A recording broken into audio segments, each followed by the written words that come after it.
bien ça y est, ce journal du samedi de la rentrée va enfin pouvoir prendre toute son envergure avec celui qui va nous faire fredonner durant quelques instants. Nous faire rigoler aussi, pourquoi pas, hein? On va essayer. Essayer, je vais déployer mes ailes pour l'envergure.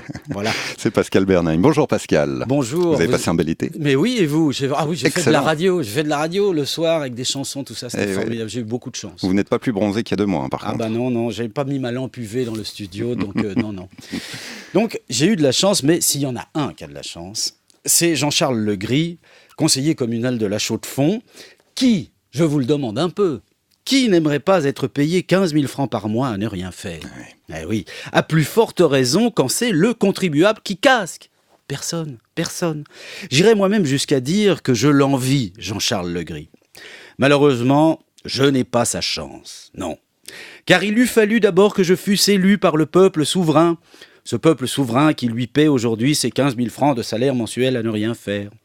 Ensuite, et c'est regrettable, je n'ai aucun collaborateur à harceler, et encore moins de collaboratrice.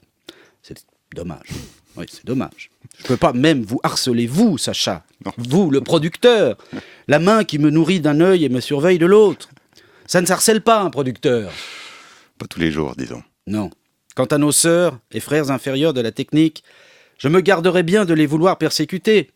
Ils auraient au fait de me couper le sifflet. Là, j'aurais beau me souffler dans le sifflet, ça ne suffirait pas à faire souffrir suffisamment le sous-fifre. Alors, me dis-je in petto, pourquoi ne pas harceler l'harceleur?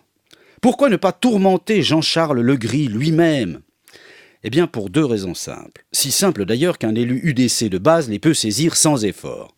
D'abord parce que, même si je contraignais Jean-Charles Legris à chanter devant le sapin de Noël en juste au corps et tutu, je n'en retirerai absolument aucun appointement.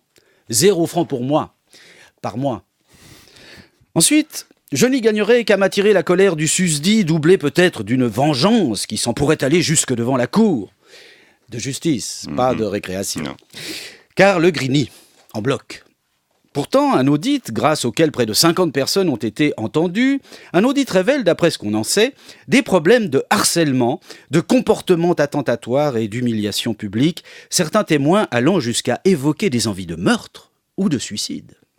Mais cet audit ne serait qu'un coup monté et affabulation sans fondement, destiné uniquement à discréditer Jean-Charles Legris. Selon lui-même, Legris est blanc, comme neige. Et à La Chaux-de-Fonds, la neige, ça les connaît, même si elle tourne très vite au gris. Sale. Car il semblerait, selon des révélations mises en évidence sur cette antenne même, la première, que dans son parcours professionnel, Jean-Charles Legris, mais le gris foncé alors. Il semblerait donc qu'il ait été remercié par 2 fois pour des faits similaires dans le privé. Alors qu'attend-on pour virer Legris? Au bas mot, la Saint-Glinglin, car l'élu neuchâtelois, ça ne se vire pas. Même pour harcèlement, s'il est avéré, évidemment. Je me demande d'ailleurs jusqu'où court ce monde à rebours. Faut-il qu'un élu tue pour avoir les flics au cul? Mais c'est un autre débat, mais très très bas. Revenons à notre mouton noir. Bon, noir clair, d'accord. Car la fièvre monte là-haut vers la Chaux. La pression se fait de plus en plus forte pour pousser Jean-Charles Legris à la démission. Mais il ne veut pas, non, il refuse. Et faut pas l'énerver. Il doit avoir ses bringues.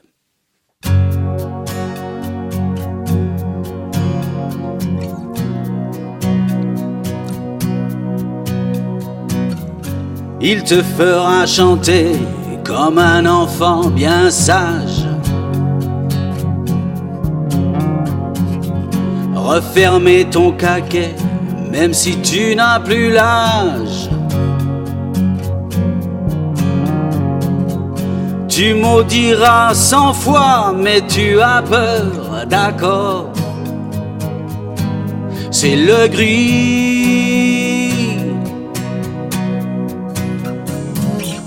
Il n'en sort plus de ta mémoire.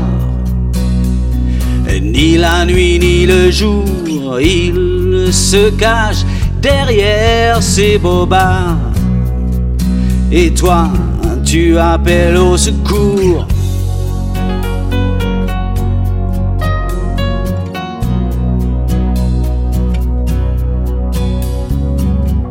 Tu crieras ton malheur pour une fois qu'on t'écoute. Tu videras ton sac, t'es au bout de la route. Tu passeras dessus les regrets, les remords. C'est le gris. Il n'en sort plus de ta mémoire. Ni la nuit ni le jour, il se cache derrière ces beaux bars. Et toi, tu appelles au secours, mais y a pas plus lourd que ce barbare. Et tu crèves, tu crèves. Qu'est-ce qu'il cherche? Qu'est-ce qu'il veut? Que tu sombres quand il t'opprime avec ses jeux.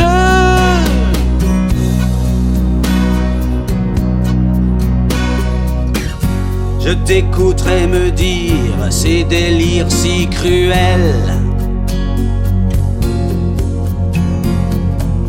qu'à bien y réfléchir, il a foutu le bordel.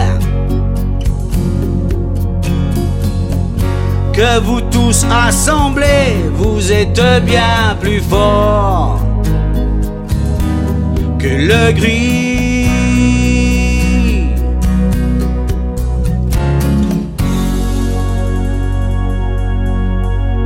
Quel talent. Bien, j'en connais un qui n'a plus qu'à aller se cacher dans la cabane au fond du jardin.